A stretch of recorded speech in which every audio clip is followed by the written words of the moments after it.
चलो, व्यवसायिक फसल में एक फसल रबर भी है ना। और ये पूछे जाने वाला प्रश्न है जो कि इंटर के लिए बहुत ही महत्वपूर्ण है। इसमें कुछ महत्वपूर्ण तथ्यों को हम लोग समझेंगे, जानेंगे और इसके बाद हम लोग समझने का प्रयास करेंगे। एक हम लोग पढ़ रहे हैं क्या, तो रबर। रबर एक कह सकते हैं कि प्रमुख रूप से क्या है, तो व्यवसायिक फसल है ना। रबर का हम लोग देख ही रहे कि कितना उपयोग इसको करते हैं, है ना। अब तो रबर का सड़क वगैरह भी बनने लगा है, ठीक है ना। और रबर का उपयोग ज्यादातर क्या होते जा रहा है, तो बढ़ते ही जा रहा है, ठीक है।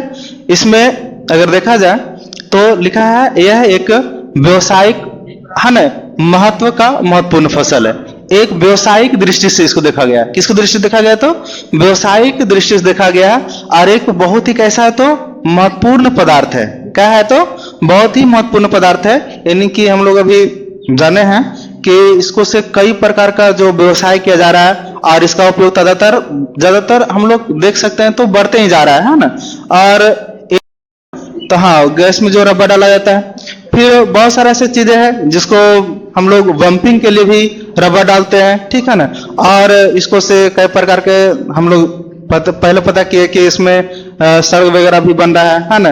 और बहुत जगह पे रबर का उपयोग हम लोग कर रहे हैं, ठीक है। इसके बाद में अगर देखा जाए तो रबर का प्रमुख रूप से अगर देखा जाए तो इसको लाने का काम कहां से हुआ, है ना, कि कौन सा पौधा से उत्पादन होता है, इसके बारे में हम लोग देखते हैं।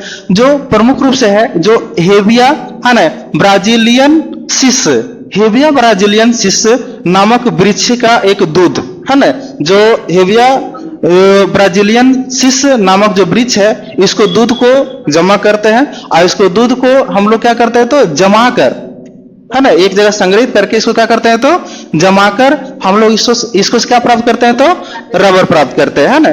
जो ये कहां से लाया गया था, तो 1826 में सर हेनरी विलियम, कौन लाए थे, तो 1826 में सर हेनरी विलियम रबर का बीज ब्राजील से लाए थे।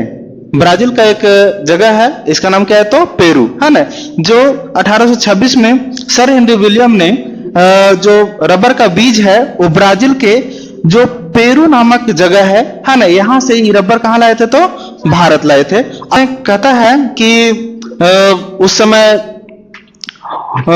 उस स्थिति में पहली बार जब लाए होंगे तो कुछ न कुछ कठिनाइयां महसूस हुआ होगा कि इसको उत्पादन कहां पर किया जाए, कैसे किया जाए, ठीक है ना। तो इसके लिए इन्होंने उत्पादन के लिए जो प्रमुख रूप से जो मौसम है वो कैसे होना चाहिए, तो उष्ण, और कैसा होना चाहिए, तो आर्द्र होना चाहिए। यानी कि ये मौसम उष्ण भी हो जाता है और कहां हो जाता है, तो आर्द्र। यानी कि दोनों प्रकार के जलवायु में ये उत्पादन के लिए सक्षम है, ठीक है ना। किसका पौधा, तो रबर का, ठीक है ना। और यहाँ पर कह सकते हैं कि इसको उत्पादक जो प्रमुख रूप से राज्य है, जो सबसे ज्यादा कहां उत्पादन होता है, तो केरल में। सबसे ज्यादा कहां पर रबर उत्पादन किया जाता है, तो केरल में किया जाता है। इसके बाद ही कोई दूसरा स्थान रखता है, उसका नाम क्या है, तो तमिलनाडु और कर्नाटक रखता है, ठीक है ना। यानी कि केरल सबसे रबर उत्पादन में सबसे प्रमुख स्थान रखता है, सबसे बड़े स्थान पर रबर उत्पादन केरल करता है। और इसके बाद में कौन करता है, तो तमिलनाडु और कर्नाटक करता है, ठीक है।